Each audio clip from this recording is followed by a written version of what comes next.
और इस वीडियो में हम आपको बताएंगे सोनिया गांधी के बारे में। तो चलिए शुरू करते हैं। सोनिया गांधी का जन्म इटली में विंजेंसा से 20 किलोमीटर दूर एक छोटे से गांव लुसियाना में 9 दिसंबर 1946 को हुआ था। शादी से पहले उनका असली नाम एंटोनियो माइनो था। उनके पिता का नाम स्टीफेनो माइनो था, जिनका एक कंस्ट्रक्शन का बिजनेस था, और वे बेटिनो मुसेलिनी, जो कि इटली का तानाशाह था, उसकी सेना में काम करते थे। वे एक फांसीवादी सिपाही थे, जिन्हें रूस में 5 सालों के लिए जेल भी हुई थी। उनकी माता का नाम पाओलो माइनो था।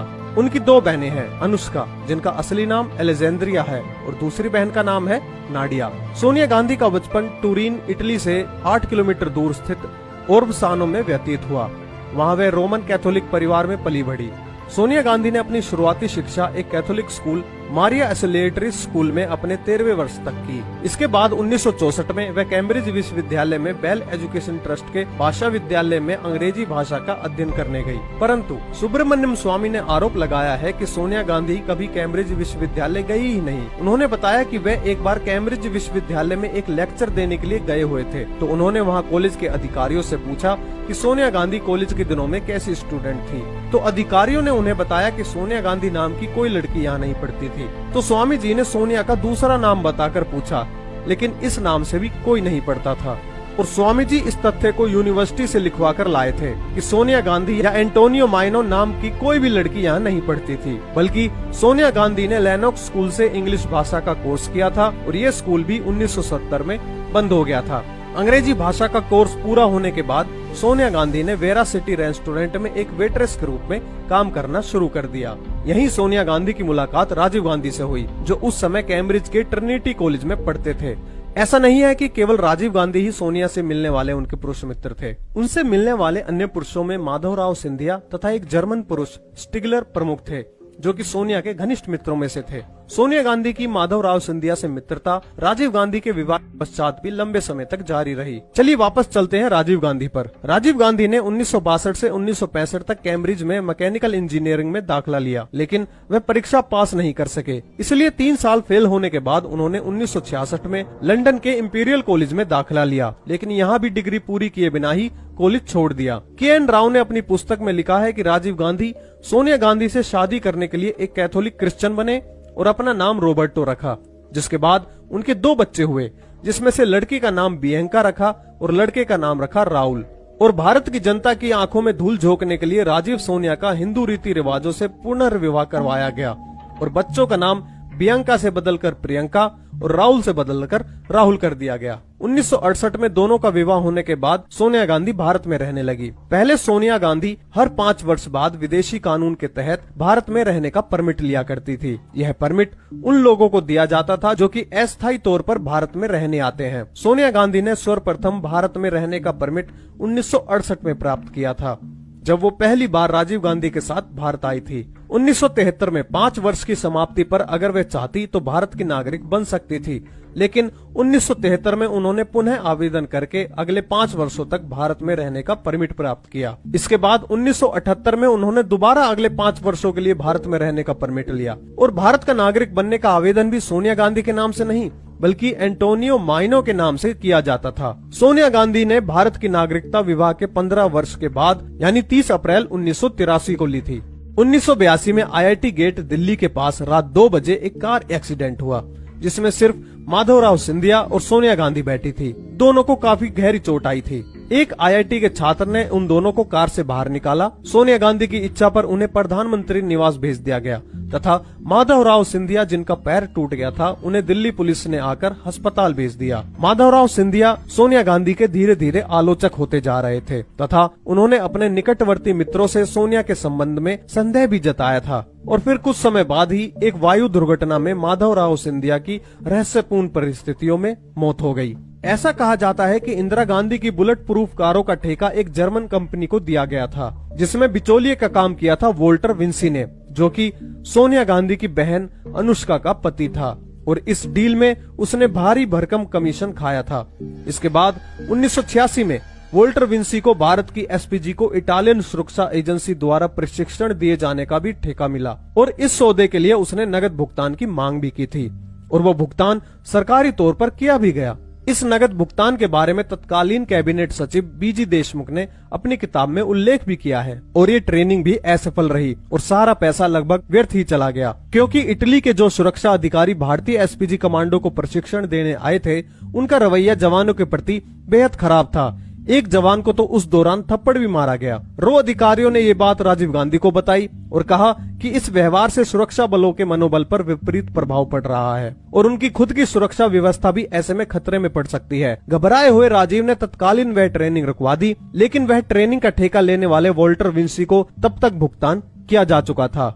ऐसा कहा जाता है कि इंदिरा गांधी को बेशक गोलियां मारी गई थी, लेकिन उनकी मृत्यु उनके दिल या दिमाग को गोलियां लगने से नहीं, बल्कि बहुत ज्यादा खून बह जाने के कारण हुई थी। जब इंदिरा गांधी को गोली लग चुकी थी, तब सोनिया गांधी ने अजीब व्यवहार करते हुए बजाय उनको एम्स ले जाने के, उसकी विपरीत दिशा में डॉक्टर राम मनोहर लोहिया हॉस्पिटल में ले जाने पर जोर दिया और बाद में अपना मन बदलते हुए फिर से फैसला बदला और इंदिरा जी को एम्स ले जाया गया। इस बीच करीब 24 मिनट बर्बाद हुए और ऐसा सोनिया गांधी ने क्यों किया, ये सिर्फ वही बता सकती हैं। स्विट्जरलैंड की प्रसिद्ध पत्रिका स्केविट्जर इलस्ट्रेट के नवंबर 1991 के अंक में छपी खबर के अनुसार राजीव गांधी के स्विस बैंक में लगभग $2 बिलियन रुपए खाते में मौजूद थे और ये खाता राजीव गांधी के मरने पर सोनिया गांधी को प्राप्त हो गया।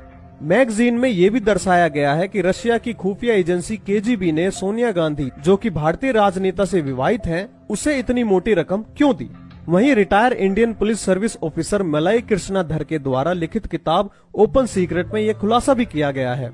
मलाई कृष्णाधर ने 29 वर्षों तक इंटेलिजेंस ब्यूरो में सेवा दी थी। उन्होंने कहा है कि मेरी मेहनत भरी रिसर्च रंग लाई। उन 4 मंत्रियों यानी इंदिरा सरकार के कैबिनेट मंत्री और 2 दर्जन सांसद केजीबी, जो कि रूस की जासूसी एजेंसी है, उसके लिए काम करते थे।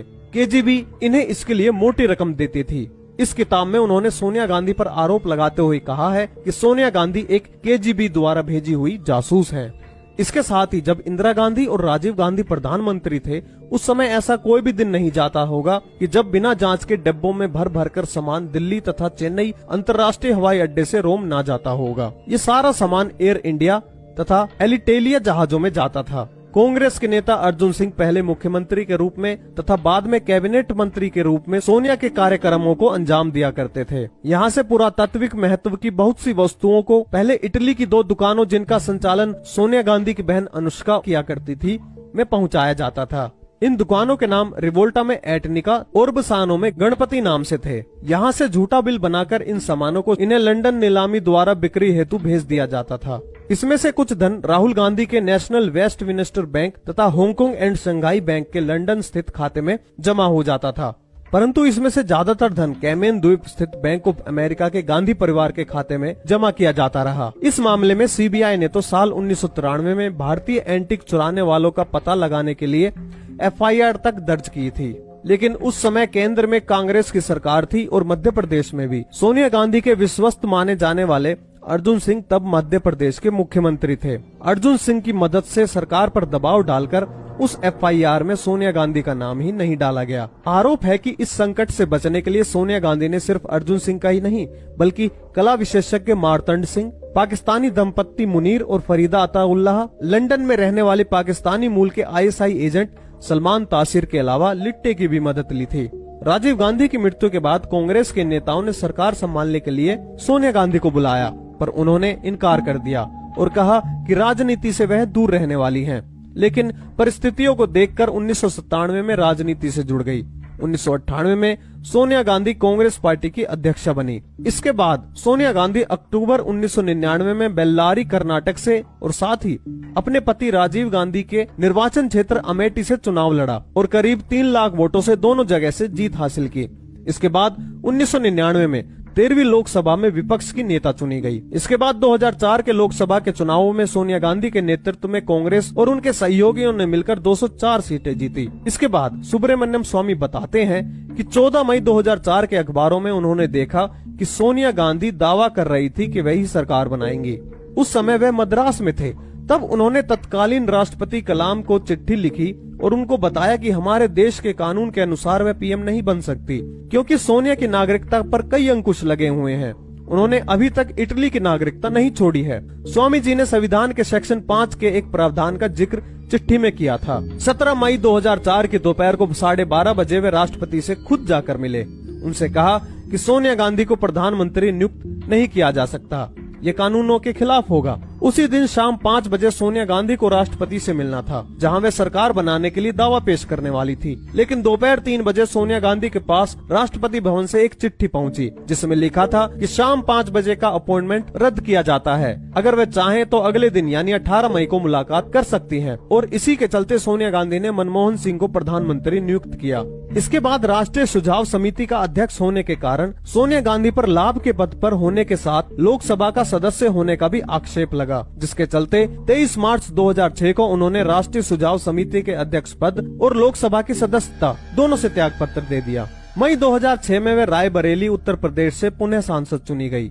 उन्होंने अपने प्रतिद्वंदी को 4 लाख से अधिक वोटों से हराया। इसके बाद 2009 के लोकसभा चुनाव में उन्होंने फिर यूपीए के लिए देश की जनता से वोट मांगा। एक बार फिर यूपीए ने जीत हासिल की और सोनिया यूपीए की अध्यक्ष चुनी गई। 2012 में बिजनेस इनसाइडर की आई रिपोर्ट के मुताबिक सोनिया गांधी के पास 2 से 19 अरब डॉलर यानी करीब 99 अरब से लेकर 948 अरब रुपए की संपत्ति थी, जिससे वे दुनिया की चौथी सबसे अमीर राजनेता बन गई थी। 2013 में सोनिया गांधी पहली महिला बनी जिन्होंने कांग्रेस के अध्यक्षा के रूप में अपने 15 साल पूरे किए। इसके बाद 2014 के आम चुनावों में नरेंद्र मोदी जी के नेतृत्व में एनडीए ने 336 सीटें जीतकर सरकार बनाई और कांग्रेस को इन चुनावों में सिर्फ 44 सीटें ही मिली। इसके बाद 1 नवंबर 2012 को सुब्रमण्यम स्वामी ने दिल्ली की एक अदालत में एक निजी शिकायत दायर की कि सोनिया गांधी और उनके बेटे राहुल गांधी ने एसोसिएटेड जर्नल लिमिटेड की सार्वजनिक रूप से अपनी निजी कंपनी यंग इंडियन के माध्यम से अधिग्रहण करके 16 अरब रुपए की धोखाधड़ी की है। इसके बारे में विस्तार से जानने के लिए यहाँ आई बटन पर क्लिक करें। केस की कई तारीख पढ़ने के बाद 7 दिसंबर 2015 को राहुल गांधी और सोनिया गांधी को 9 तारीख को कोर्ट में पेश होने के लिए कहा गया, लेकिन वे पेश नहीं हुए और 19 दिसंबर 2015 को पटियाला हाउस कोर्ट अदालत ने सभी को जमानत दे दी, लेकिन उन्हें अगली सुनवाई की तारीख 20 फरवरी 2016 को अदालत में उपस्थित होने का आदेश भी दिया। इसके बाद इनकम टैक्स विभाग ने नेशनल हेराल्ड के मामले में दोनों नेताओं को तकरीबन 100 करोड़ रुपए का दंड लगाया। इनकम टैक्स विभाग के मुताबिक 2011-12 में सोनिया गांधी और राहुल गांधी ने तकरीबन 155.41 करोड़ और 154.96 करोड़ रुपए अपनी आय में नहीं दिखाए थे, जिसके एवज में दंड के तौर पर 100 करोड़ रुपए की देनदारी बनती है। अभी सोनिया गांधी इसी केस में जमानत पर जेल से बाहर चल रही है।